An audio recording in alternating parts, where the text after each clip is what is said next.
मुख्यमंत्री योगी आदित्यनाथ ने उत्तर प्रदेश विधानसभा उपचुनाव प्रचार के दूसरे दिन शनिवार को समाजवादी पार्टी के नेतृत्व, नीतियों और नेताओं को निशाने पर लेते हुए बिना नाम लिए अखिलेश यादव पर हमला बोला। सीएम योगी आदित्यनाथ ने भोजपुरिया लैंग्वेज में तंज कसते हुए कहा, बबुआ अभी बालिग नहीं हुआ है। नेताजी की कर्मभूमि मैनपुरी के करहल में भाजपा प्रत्याशी अनुजेश यादव के समर्थन में आयोजित सभा में मुख्यमंत्री ने कहा कि स्वर्गीय मुलायम सिंह यादव को भी कष्ट हो रहा है कि उनका बेटा सपूत सपा को कांग्रेस के पास गिरवी रखकर पार्टी का सत्यानाश करने पर उतारू है। इसके आगे सीएम योगी आदित्यनाथ ने कहा, अलीगढ़ के खैर में सुरेंद्र दिलेर व कानपुर की शीशामऊ में सुरेश अवस्थी के समर्थन में आयोजित सभा में विपक्ष से सवाल पूछा कि जब एएमयू में भारत का पैसा लगा है तो वहां पिछड़ी अनुसूचित जाति व जनजाति को आरक्षण क्यों नहीं मिलता।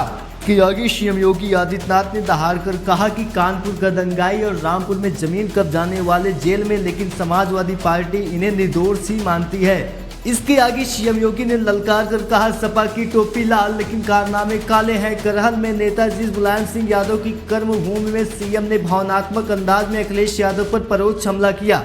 बोले कि उनका आचरण अपने पिता की भावनाओं के विरुद्ध है। अखिलेश यादव की सपा कांग्रेस की गोदी में खेल रही है। कांग्रेस ने इमरजेंसी में नेताजी को बंद किया था। नेताजी हमेशा कांग्रेस का विरोध करते थे। वे कहते थे कि धोखे से भी इसके साथ नहीं रहना है, लेकिन सपा अब नेताजी के मूल्यों आदर्शों से खुद को दूर कर चुकी है। कुछ लोगों की प्रवृत्ति होती है जो जिंदगी भर उनके साथ जुड़ी रहती है। बबुआ अभी बालिग नहीं हुआ है, इसलिए कभी कभी ऐसा काम कर देता है जिससे मैनपुरी वालों के सामने भी संकट खड़ा हो जाता है।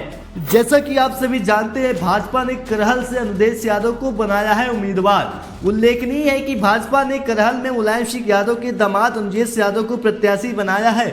अलीगढ़ के खैर में मुख्यमंत्री ने एएमयू के अल्पसंख्यक दर्जों को लेकर छिड़ी कानूनी लड़ाई के बहाने सपा कांग्रेस को घेरा और कहा, भारत का संविधान अनुसूचित जाति, जनजाति और पिछड़ी जाति को मंडल कमीशन की रिपोर्ट के आधार पर आरक्षण की सुविधा देता है।